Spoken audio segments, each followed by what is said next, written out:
حاوي رحت يا تعبان وحاوينا الظهر جيت يا رمضان وحاوي يا وحاوي. السلام عليكم ورحمة الله. ازيكم حبايبي؟ عاملين ايه؟ يا رب تكونوا بخير. النهاردة معانا روتين تنظيف المطبخ، تكملة الفيديو اللي فات. طبعا ما كملتوش معاكم لان لقيت الفيديو هيطول قوي، فما حبيتش اطول عليكم الفيديو. هنا بقى شباك المطبخ اهو زي ما انتم شايفين. انا كنت شلت الحتة دي معاكم وشلت السلك بتاعها، او اللقطة دي ما كانتش جات الفيديو اللي فات. انا شلت السلك بتاع الناحية دي، وكان فاضل بقى الناحية اللي هي التانية وركبت له سلك وكده. فتعالوا نشوف مع بعض احنا هنعمل في الشباك ده ايه. غسلته غسلة محترمة بقى بربرق كده. هشيل بقى السلك التاني اهو. طبعا عندي السلك جوزي جايبهولي، بس للاسف هو كان جايب نص متر. احنا فكرنا نص متر هيقضي، بس طلع قصير ومنفعش. يعني طلع قصير، ما عمليش الا ناحية واحدة بس من الشباك، والناحية التانية فضلت من غير سلك. بس مش مهم، يعني هيتعمل. هو كده كده بيقعد يوم الجمعة ان شاء الله يجيب لي سلك واعمله. عملت بقى الناحية دي. بصوا انا كنت بضرب كده على السلك انزله لتحت عشان يطلع من جوه، ما يتقطعش من بره ويبقى من جوه موجود وكده. فزي ما انتم شايفين انا طلعته.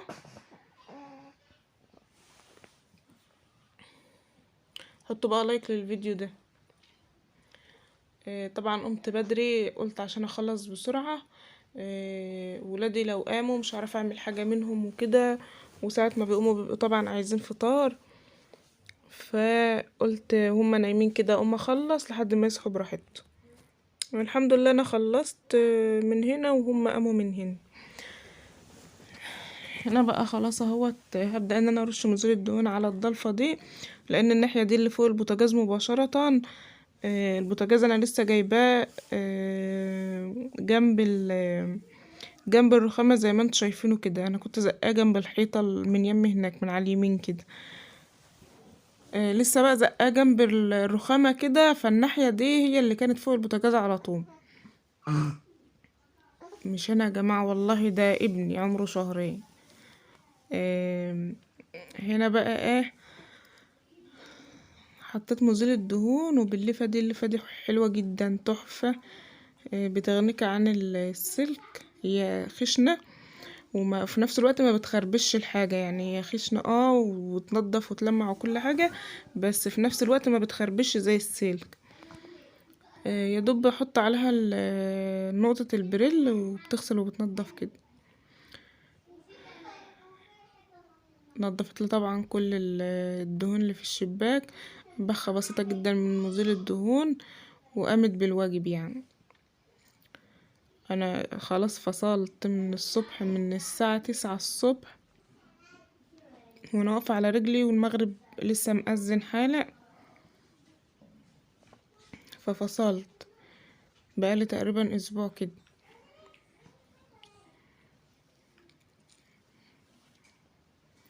طبعا الشباك ده انا ايدي فيه، بس هو عشان ابيض ما بيستحملش على طول. عايز يتغسل وكمان ابيض وكده. انا كنت قايله لكم قبل كده ان انا هدهنه بني، بس مش عارفه، بنسى والله اقول لجوزي. ومع انه هو بيجيب الدهان للباب بتاع اوضه النوم، قلت له يجيب، بس هو نسي برضه. ما علينا. اللي مروقش بقى الترويق بتاع دخلة العيد دي يقوم يروق وتنشطه كده، علشان ما تعمليش وانت صايمة وتتعبي وكده. طبعا احنا التنظيفات دي بنعملها عشان دخلة العيد، ما نقعدش نعمل واحنا صايمين. فبننضف الدنيا كده قبل رمضان، بحيث ان احنا طول شهر رمضان يبقى الترويق والتنظيف بسيط علينا. يعني ما يبقاش الحمل تقيل علينا. حتى لو في حاجة هتعملها ولا كده، هيبقى عندك وقت تقري شوية قرآن، تصلي التراويح كده. بقالي كام سنة ما صليتش التراويح من سنة ما اتجوزت، بقالي 8 سنين او من قبل ما اتجوز كمان، يعني بقالي حوالي 10 سنين ما صليتش التراويح. يلا اللهم بلغنا رمضان، كل سنة وانتم طيبين. قصيت بقى السلك على قد الفتحة كده اهو، وجبت بقى، وكان جايب لي علبتين دبابيس ضغط، فبقيت اتني السلك لجوه كده عشان يديني منظر كويس من بره. طبعا السلك بيركب في الشباك من بره مش من جوه، علشان لما تيجي تقفلي الازاز يقفل. لو عملتيه من جوه هتيجي تقفلي الازاز مش هيقفل، وكمان هيبقى شكله وحش. هتشوفوه دلوقتي بعد ما ركبه اهو. بصوا لما ركبت السلك من بره مش باين، يعني شكله حلو، مش باين ان هو متدبس او كده. هنا بقى دي المطبقية اللي فوق الحوض على طول، غسلتها برضو غسلة كده حلوة. انا طبعا طول ما انا بغسل مواعين ايدي فيها، يعني الفوطة اللي ببقى انشف منها انشف بها الرخامة، بروح جاية على طول مطوقة المطبقية من تحت كده، والازاز من بره كده مخليها نضيفة على طول. هي بس كان عليها من فوق دهون، ومن الجنب اللي هو الجنب اليمين اللي يم الجدار ده، فانا طلعت بقى على الرخامة وبمزيل الدهون من الجنب، الجدار من الجنب، الحيطة والمطبقية من جنبها اليمين والشمال كده، والسقف بتاعها من فوق كان عليه كمية دهون كبيرة جدا. بس طبعا مزيل الدهون ما بيظبط الدنيا. طلعت غسلتها برضو، وغسلت الحيطة من فوق، واللي كان تحت ده عملته بمساحة الباركيه، لان طبعا ما فيش دهون كتير. انتوا عارفين ان المطبخ السيراميك وكده الجدران ده انا كنت غسلها على الولادة فنضيفة، انما هي المطبقية بس اللي ما كنتش غسلتها من فوق. غسلت كمان المطبخ من بره كده، انا رصاه معاكم الفيديو اللي فات. نضفته كله ومسحته وظبطته من جوه، كان فاضل بس ان هو يتغسل من بره كده من تحت وفوق، فانا غسلته معاكم من تحت بس، محبتش اصور معاكم اللي فوق كمان علشان خاطر ماخدش وقت في تصوير الفيديو، وكمان ما طولش الفيديو عليكم. يعني الفيديو ده 16 دقيقة، مش كتير مش كتير يا جدعان، حطوا اللايك بقى.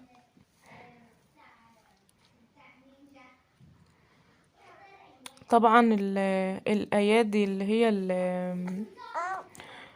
الايادي الستانلس بتاعه المطبخ دي انا برش عليها مزول دهون، ما شاء الله منها نوعيتها نظيفه، ما جرالهاش حاجه، ما طوستش. يعني بقالي 8 سنين بستعمل مزيل الدهون في المطبخ، ودايما برش عليهم، عمري ما جرالهم حاجه، ولا صدوا ولا طوسوا ولا اي حاجه، ودايما بيلمعوا كده. هو نوعيته نظيفه جدا المطبخ ده بصراحه، تسلم ايدي اللي كان عامله. عنده ضمير بصراحة. هو الراجل ده مشهور اصلا في البلد بشغله وحاجته وكده، بس عيالي طبعا ما خلوش حاجة، يعني كسروا لي الدولار. احمد ابني كان بيشعلق فيها كده لحد ما يخليها طاقة. الحمد لله، لو خدتوا بالكم الضلفتين انا صلحتهم، كانوا في الفيديو اللي فات مش متصلحين، انا صلحتهم اهو، وديتهم للراجل. هنا بقى السيراميك طبعا نضيف، وانتوا عارفين ان السيراميك نضيف لان انا ايدي فيه على طول، ومسحت الباركيه دي. بصوا بقت غنياني ان انا اجيب سلم واقف وادعك بالسلكه والكلام ده كله في ثانيه في اي وقت. بل بحس ان البلاطه اللمعه بتاعتها بهتت من الدهون او من البخار، بروح جايبه مساحه الباركيه دي وبخ عليها على المساحة نفسها، بخ عليها مزيل الدهون، وبلها طبعا مية الاول، وبخ عليها مزيل الدهون ومسحتين كده على السيراميك بيلم، زي ما عملت دلوقتي برضه. يعني زي ما عملت في وقت التصوير عملت كده، غسلتها وعصرتها ورشيت عليها مزيل دهون، وزي ما انتوا شايفين بصوا السيراميك بيلمع، خليت المطبخ بربرق. لو كنت وصلتوا بقى عند بربرق اكتبولي في التعليقات بربرق.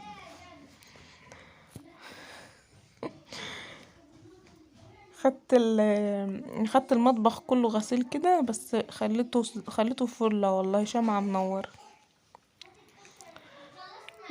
طبعا بتحس بالفرق وبراحة نفسية لما بتبقي مروقة الشقة ومنضفاها وحاسة ان كل حاجة حواليك نظيفة وزي الفل.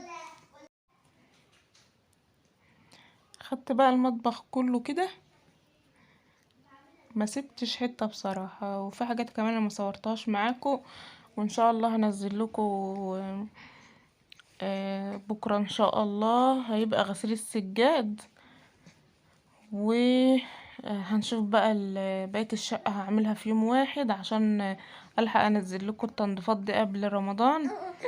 بكرة الجمعة ان شاء الله هنزل لكم السجاد، ويوم السبت هنزل لكم غرفة الصالون والاطفال، ولو قدرت اعمل الصلاة معاهم هعملها، ما قدرتش يبقى خلاص. هنا بقى الجنب ده اللي جنب التلاجة بين الحيطة والتلاجة ده انا حاطة فيه المنظم اللي انتوا شفتوه معايا ده، انا كنت جايباه معاكم في فيديو المشتريات. زي ما قلت لكم انا كنت لما في كل المنظفات اللي عندي، كان عندي منظفات كتير جدا و واخده معايا مكان وكده وكركبه، انا ما بحبش الكركبه بصراحه، فلقيته منظم لي، يعني جات لي فكره ان انا اجيبه هينظم لي الدنيا وهيظبط لي الحاجه كده. فزي ما انتوا شايفين طبعا ظبط لي الدنيا، نظم الحاجه بصراحه تحفه بجد. هو فعلا منظم. ورا التلاجة بقى مكان جوزي بيعمل لي الوزرة كده من ورا المطبخ، ما كانش كمل لي الحته اللي انتوا شايفينها في الوش دي. بصوا اهي هناك اهي عملتها بقى، شايفين؟ والله انفع مبلطاتي. هروح اشتغل مع محمد اخويا بقى.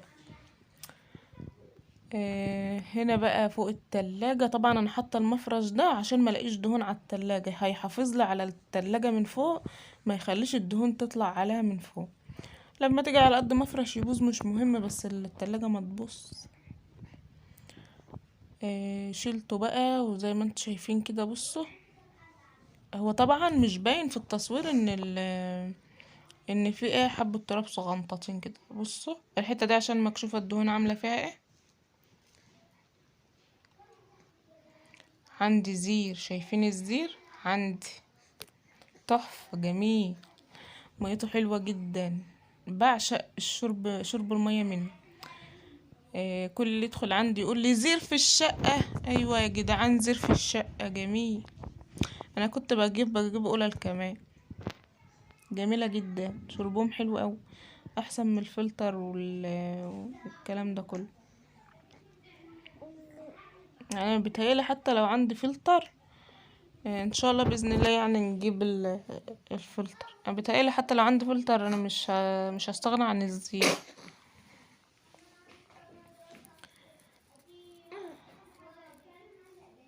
بصوا بقى الكاوتشه بتاعه التلاجة، شايفين الوسخه اللي فيها؟ كانت محتاجه الطلعه دي يا جدعان، والله كانت محتاجه الطلعه دي. انا نضفتها بقى خليتها فل. ان شاء الله هينزل لكم فيديو برضو تنظيفات التلاجة. هخليلكوا التلاجة كلها اجواء رمضان كده، وهظبط. حطوا بس لايك للفيديو ده عشان انزل لكم الفيديو بتاع التلاجة. شايفين هنا بقى احمد ابني كان بياكل في طبق اندومي وجاي يدخله المطبخ راح كسره. لازم احمد يعمل لي كارثه وانا بعمل وانا بروق وانا بطبخ وانا بعمل اي حاجه، لازم يلبخني ويعطن، ما يبقاش احمد. وبعدها بشويه اديت له كيس الاسمنت، شويه الاسمنت اللي كانوا فاضلين كنت هسقي بيهم الحمام. فبقول له خده طلعه على السلم بره على ما اخلص عشان ما يبقاش في المطبخ شكله وحش وكده. قلت اما اخلص هبقى اخده كده كده، انا هعمله بشويه ميه وهسقي بيه الحمام. خده وقعد بقى يلف الكيس من فوق دماغه كده، يلاقي الكيس الحاجه الاسمنت بيطير من فوق كده وينزل عليه، فرحان بقى وهو ينزل على وشه وعلى السلم ودخل الشقه. انا طلعت اشوفه هو غاب ليه، الواد ده طلع يطلع الكيس غاب كده ليه. طلع بص عليه لقيته عمال يلعب بالكيس بقى وفرحان بالاسمنت وهو بيطير عليه.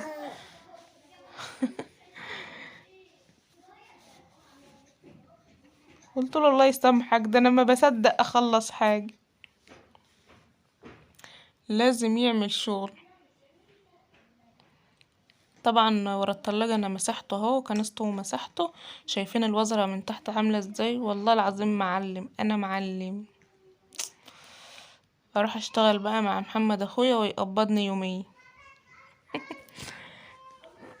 هو ما كانش جوزي كمل ورا التلاجة لان هو كان تعب بصراحة، فسابه وقال لي يوم تاني هكملهولك. فانا قلت بقى بما ان شلت التلاجة وهنضف وكده، وانا هرجع اشيل التلاجة وارجع انضف تاني، لا والله لا عاملاه. رحت جايبة بقى الاسمنت عاملاه ومظبطاه. حطيت بقى الصواني هنا وحطيت المنظم برضو، والصواني قدام المنظم. قلت بدل ما انا عاملة فراغ هنا وفراغ هنا، يبقى فراغ واحد واحط فيه الصواني والمنظم. الطبق ده ياسمين اختي كانت جايبهولي قبل ما اتجوز، ذكرى. الحتة دي بقى يا جماعة انا شلتها وغيرتها خالص، بس للأسف التليفون كان خلص مساحة ومش هتشوفوها معايا. حطوا بقى لايك وشير. اسيبكم في رعاية الله، مع السلامة.